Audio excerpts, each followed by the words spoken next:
ہم جو مسلمان ہیں آخری نبی محمد صلی اللہ علیہ وسلم کی امت ہے، ہمیں کیا کرنا ہے وہ جو اللہ تعالیٰ کا آیات میں پورا ڈیٹیل بتا دی۔ اب اگر دیکھیں گے تو اسلام ہیومن انسان جہاں سے شروع ہوئے آدم علیہ السلام سے لے کر نوح علیہ السلام کی یہ جو پیریڈ تھا اس میں کوئی بھی انسان اللہ کے ساتھ شرک نہیں کرتے، سب وحدانیت پہ مضبوط ہے۔ نوح علیہ السلام کے دور سے ان کے مبعوث اس سے یا اس کی قوم سے جو ہے یہ شرک کر گیا، اللہ سبحانہ تعالیٰ کے ساتھ دوسرے کو بھی خدا ماننا، دوسرے کو بھی جو اللہ ماننا، ایک اللہ نہیں بلکہ کئی اللہ جو ہے وہاں سے شروع ہوئے۔ تو اسی طرح جب یہ نبوت کی سلسلہ ڈیولپ ہوتے گیا اللہ کی نبی صلی اللہ علیہ وسلم کے دور میں اللہ سبحانہ تعالیٰ نے صرف توحید نہیں سکھایا مسلمانوں کو، توحید، عبادات، معاملات، اخلاق، سمجھ لیں انسان کی پورا زندگی میں آپ کو کس کس سیکشن کے آپ کو گائیڈ لائن چاہیے، سب اللہ سبحانہ تعالیٰ قرآن میں ذکر فرمایا ہے۔ قرآن میں یہ جو انسان آپ جب نیند سے اٹھیں گے کیا کرنا ہے، اپنے پڑوسی سے آپ کا کیا لین دین ہونا چاہیے، کس طرح جو ہے آپ کا تعامل معاملات اپنے والدین سے، اپنے گھر میں، گھر کے پڑوس میں، باہر، ہر جگہ، اور آپ کے رب کے درمیان کس طرح جو ہے تعلق ہونا چاہیے، یہ اللہ سبحانہ تعالیٰ جو ہے یہ آخری نبی صلی اللہ علیہ وسلم کی امت کے لیے بالکل نبی بھی اور آپ کے سامنے اگزامپل ہے، اور قرآن بھی جو ہے آپ کے سامنے قیامت تک اللہ نے محفوظ کر کے رکھے ہیں۔ تو پچھلے جمعہ میں ہم نے یہ ذکر کیا تھا اگر کوئی انسان جو میجر بڑے جو کبائر ہے، بڑے جو گناہ ہے، اگر اس سے اپنے آپ کو بچا سکتے ہیں تو اللہ سبحانہ تعالیٰ اس کے چھوٹے چھوٹے گناہ جو ہے معاف کر دیتے ہیں، اور اس کو جو ہے قیامت کے دن اللہ سبحانہ تعالیٰ عزت کے ساتھ باعزت جنت میں داخل کرواتے ہیں۔ ہر بندہ تو یہ چاہتے ہیں میں جہاں بھی جاؤں مجھے سلوٹ ملے، مجھے جو ہے یس سار یہ ملے۔ تو اگر کوئی انسان دنیا میں بھی آپ مسجد میں آئیں، کوئی پروگرام میں جائیں، جہاں بھی جائیں، جس طرح یہاں اپنے گھر میں اپنے دوستوں کے ساتھ بڑی عزت کا اپنے دل میں خواہش ہوتی ہے۔ اگر یہ آپ چاہتے ہیں اور آخرت میں بھی اس طرح آپ چاہتے ہیں تو وہ اللہ سبحانہ و تعالیٰ نے اپنے کتاب میں جو ذکر فرمائے، جو ہمیں گائیڈ لائنس دیے ہیں، اس کو ہمیں فالو کرنا ہے۔ جو اپنے اللہ کی کتاب کو ہم اپنائیں گے، اس کے تعلیمات کو جو ہم فرسٹ پرائیورٹی دیں گے، ہمارے زندگی کا اہم مقصد ہم اس کو بنائیں گے، اس کو پڑھ کے ہم سیکھیں گے، پھر آپ دیکھیں اس دنیا میں بھی آپ کو عزت ملے گا، آخرت میں بھی جو ہے آپ کو عزت ملے گا۔ اللہ سبحانہ تعالیٰ فرما رہے ہیں اعوذ باللہ من الشیطان الرجیم واعبدوا اللہ ولا تشرکوا بہ شیئا، اللہ کی عبادت کریں، اللہ کی بندہ بنیں۔ واعبدوا اللہ، ہم نام بھی رکھتے ہیں نا عبداللہ، اللہ کے بندے ہیں، اللہ کے غلام ہیں، اب جس طرح تعبیر کریں، اللہ کے عبد بنیں، غلام بنیں، بندے بنیں۔ تو بندے اور غلام وہ ہوتے ہیں جو اپنے آقا کے، اپنے مولا کی جو ہے ہر تعلیمات کے مطابق وہ چلتا ہے۔ اللہ سبحانہ تعالیٰ تو یہ بھی فرمایا نا قرآن میں کہ انسانیت کی تخلیق کا مقصد کیا ہے، اللہ تعالیٰ کہہ رہے میں نے ان کو انسان اور جن کو اس لیے بنائے کہ میرے عبد بنے، میرے غلام بنے، میرے جو ہے عبادت کرنے والے بنے۔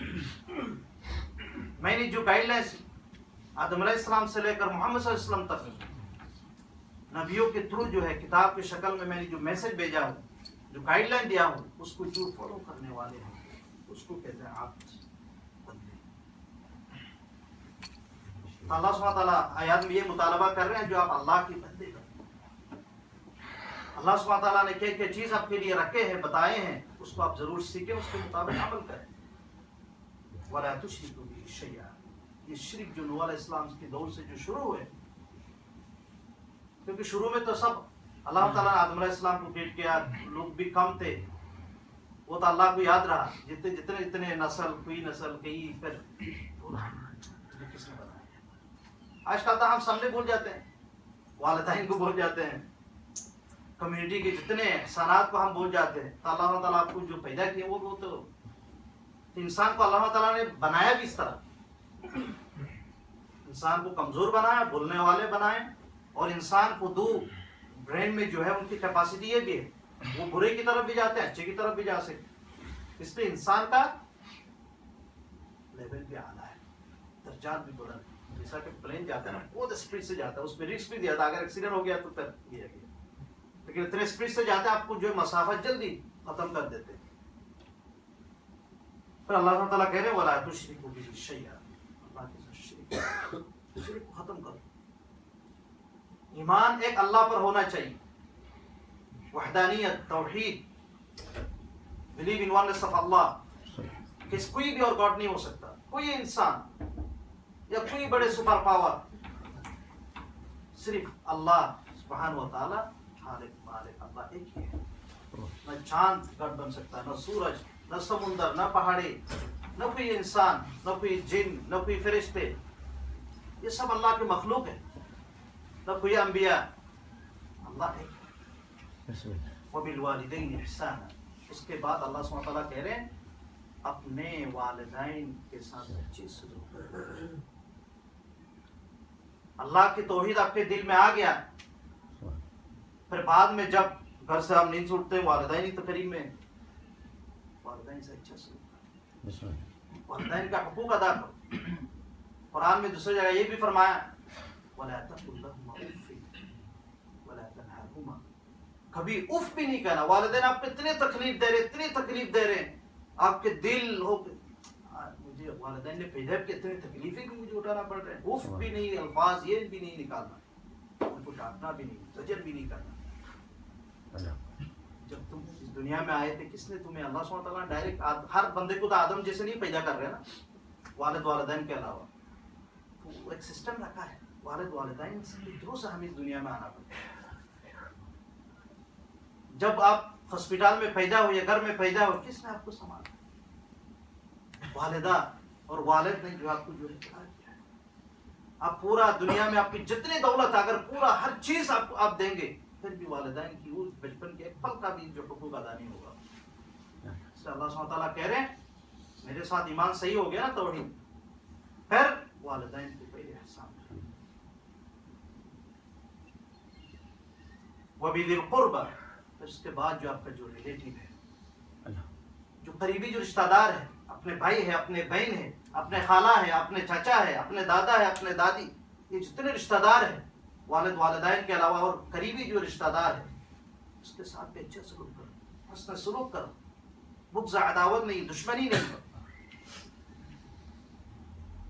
پھر اس کے بعد اللہ سبحانہ تعالیٰ فرما رہے ہیں وَالْيَتَامَى، جو یتیم، جو مسکین جو ہوتے ہیں، یتیم جو ہوتے ہیں، جس کا والد جو ہے بچپن میں انتقال ہو گیا، اس کے ساتھ اچھے سلوک کریں.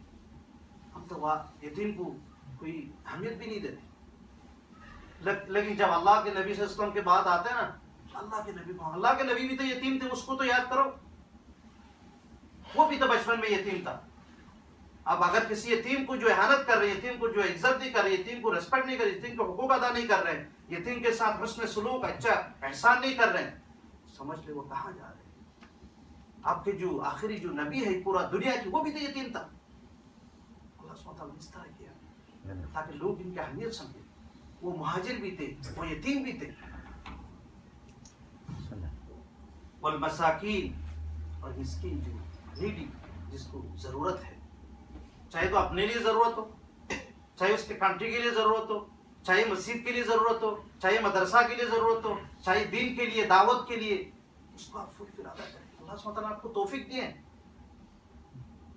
اس سے آپ دیں تاکہ جو ہے یہ دین بھی دین کا جو ہے. والجار ذی القربى والجار الجنب، پھر آپ کے پاس پڑوسی ہے. پڑوسی آپ کے رشتہ دار بھی ہو سکتے ہیں، غیر رشتہ دار بھی ہو سکتے ہیں. دونوں کے ساتھ آپ اچھے سلوک کریں.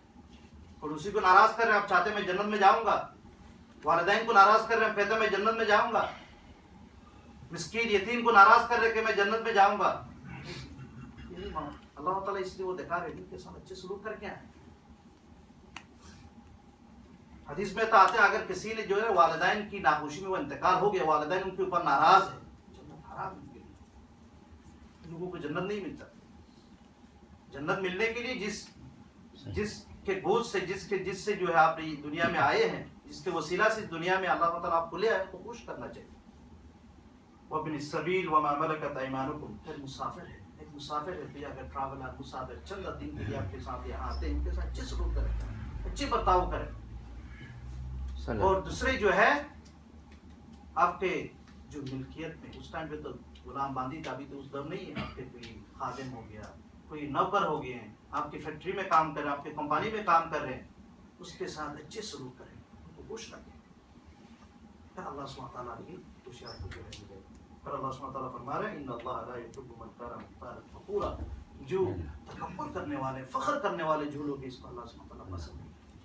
کیونکہ متکبر یہ ہے نا, نہ وہ اللہ کے عبادت صحیح سے کر سکتے, ان کے دل میں تو غرور ہے, فخر ہے, نہ وہ اپنے والدین, پڑوسی, رشتہ دار, مسافر, یتیم, مسکین, ان کے حقوق ادا کر سکتے.